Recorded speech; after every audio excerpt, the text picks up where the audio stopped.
आज 2008च्या मालेगावच्या बॉम्बलास्ट नंतर खऱ्या अर्थाने एनआयए कोर्टनी न्याय देण्याचं काम साध्वी प्रज्ञा सिंग असतील, त्याचबरोबर कर्नल पुरोहित असतील किंवा त्यांच्याबरोबरचे सगळे साथीदारी असतील, 17 वर्ष टॉर्चर करण्याचं काम काँग्रेसच्या माध्यमाने झालं. वेगवेगळ्या केसेस त्यांच्यावरती बनवण्याचं काम काँग्रेसच्या माध्यमाने झालं.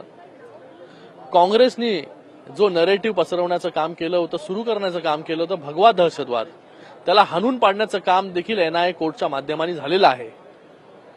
मला वाटतं काँग्रेसने विचार केला पाहिजे की त्यांच्या काळामध्ये किती आतंकवादी हमले हे पाकिस्तानच्या माध्यमाने झाले आणि त्याला रोखण्यामध्ये सपशेल अपयश हे काँग्रेसला आलं.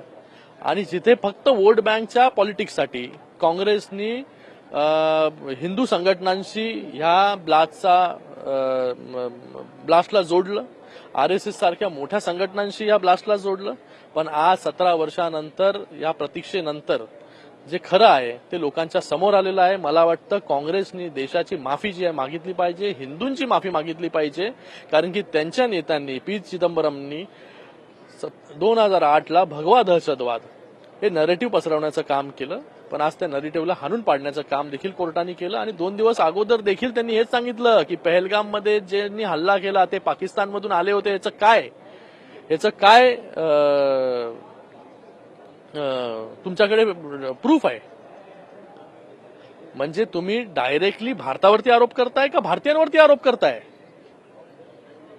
पण आज या सगळ्यांना उत्तर देण्याचं काम एनआयएच्या कोर्टाने केलेलं आहे. काँग्रेसने पूर्ण देशाची आणि या सगळ्या लोकांची माफी मागितली. एबीपी माझा, उघडा डोळे बघा नीट.